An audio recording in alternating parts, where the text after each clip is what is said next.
রাজধানীতে জুলাই গণঅভ্যুত্থান স্মৃতি জাদুঘর উদ্বোধন করেছেন প্রধানমন্ত্রী তারেক রহমান। আগামীকাল থেকে এটি দর্শনার্থীদের জন্য খুলে দেওয়া হবে। তবে এরই মধ্যে সেখানে জড়ো হয়েছেন অনেকে। পরিস্থিতি জানাতে যোগ দিচ্ছেন সহকর্মী জান্নাতুল মোহনা। জাদুঘর এলাকায় দর্শনার্থীর উপস্থিতি কেমন দেখছেন, কি বলছেন তারা জানাবেন।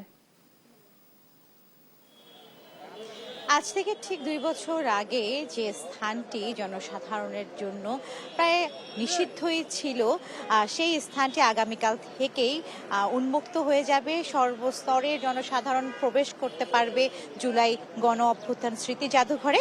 আপনারা দেখেছেন কিছুক্ষণ আগেই যে প্রধানমন্ত্রী তারেক রহমান আজ সকালে এই জুলাই স্মৃতি যে জাদুঘরটি রয়েছে তা উদ্বোধন করেছেন, এবং এরপর আমরা দেখেছি যে তিনি জাদুঘরটি পরিদর্শন করেন এবং পরিদর্শন শেষে তিনি ভাষণ রাখেন সাধারণের উদ্দেশ্যে। এবং এখন আমরা দেখছি যে তার সেই কার্যপরিধি শেষ হওয়ার পরে একে একে বিভিন্ন যারা রয়েছেন ভেতরে রাজনৈতিক ব্যক্তিবর্গ, বিশিষ্ট ব্যক্তিবর্গ, কূটনৈতিক সহ অন্যান্য যারা রয়েছেন শহীদ ও আহত পরিবারের সদস্যরা, তারা পরিদর্শন শেষে একে একে বেরিয়ে আসছে। এবং আপনাদেরকে আরও জানাতে চাই যে আজ থেকে ঠিক 2 বছর আগে অর্থাৎ 2024-এর 5ই আগস্ট কিন্তু যেই গণভবন, তৎকালীন যে গণভবনটি আর কি এখন আজকে যেটি জাদুঘরে রূপান্তরিত হয়েছে, সেই গণভবনের উদ্দেশ্যে লং মার্চ টু ঢাকায় লাখো ছাত্র জনতা রাজপথে নেমে আসে। সেই লং মার্চ টু গণভবনের পর আমরা দেখেছি যে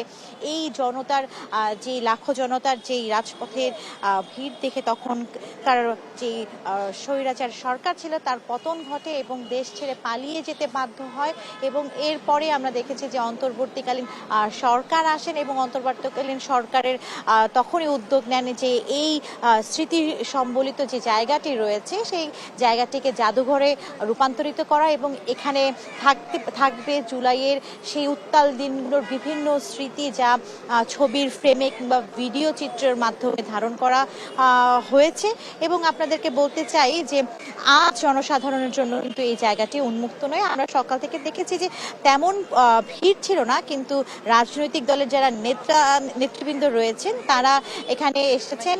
এবং এছাড়া আমরা দেখেছি গুটি কয়েক যারা জনসাধারণ রয়েছেন তারাও পরিবার নিয়ে এসেছেন, যেহেতু তারা গতকালকেও সংবাদে শুনেছিলেন যে আজ থেকে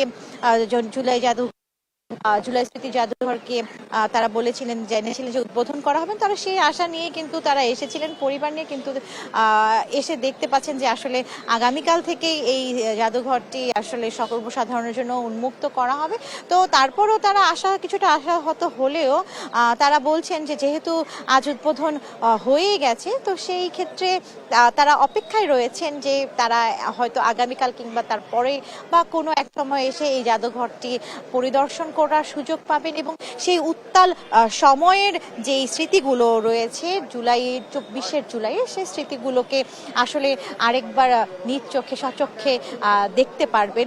এবং সেই সাথে আপনাদেরকে জানাতে চাই যে একসময় আসলে এই স্থানটি অর্থাৎ গণভবন যে ছিল সেই স্থানটি সাধারণ জনগণের জন্য এক প্রকার বলা যায় অমাবস্যার চাঁদই ছিল, এবং তখন হয়তো নিরাপত্তা বাহিনীর যে প্রোটোকলের জন্য হয়তো মানুষ এর চারপাশ দিয়ে ঘেঁষতেও পারতো না। কিন্তু আগামীকাল থেকে এই যেই জুলাই গণ অভ্যুত্থান স্মৃতি জাদুঘরটি রয়েছে এর ভেতরে মানুষ প্রবেশ করতে পারবেন এবং তৎকালীন সময়কার যে বিভীষিকাময় বিভিন্ন স্মৃতি, সেই স্মৃতিগুলো আসলে সচক্ষে দেখতে পারবেন এবং অনুধাবন করতে পারবেন যে স্বৈরাচারের সময়কার যেই ধরনের বিভিন্ন কর্মকাণ্ড রয়েছে, বিভিন্ন অনৈতিক কর্মকাণ্ড রয়েছে, সেগুলো দেখতে পারবেন এবং প্রজন্ম থেকে প্রজন্মে জুলাইয়ের যে চেতনা রয়েছে সেই চেতনা ছড়িয়ে যেতে পারবে। এবং সেই সাথে আপনাদের বলতে চাই যে আগামীকাল থেকে প্রাপ্তবয়স্করা 50 টাকা টিকিটে এবং যারা শিশুরা রয়েছেন তারা 25 টাকা টিকিটের বিনিময়ে কিন্তু এই জুলাই গণ অভ্যুত্থান স্মৃতি জাদুঘরটি পরিদর্শন করার সুযোগ পাবে।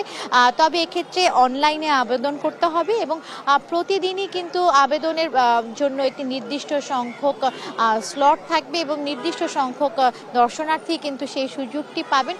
কেননা এই জাদুঘরের ভেতরে অনেক গুরুত্বপূর্ণ দলিল রয়েছে এবং জাদুঘরটি রক্ষণাবেক্ষণের জন্য পর্যাপ্ত জনবল প্রয়োজন রয়েছে, যার ফলে এখন পর্যন্ত সবাই দিনে কি দিনে সুযোগটি না পেলেও প্রতিদিন নির্দিষ্ট কিছু সংখ্যক জনসাধারণ সেই সুযোগটি পাবে এই জাদুঘরটি পরিদর্শন করে দেখার। তো জাদুঘরের সামনে থেকে এই ছিল আমার কাছে সর্বশেষ।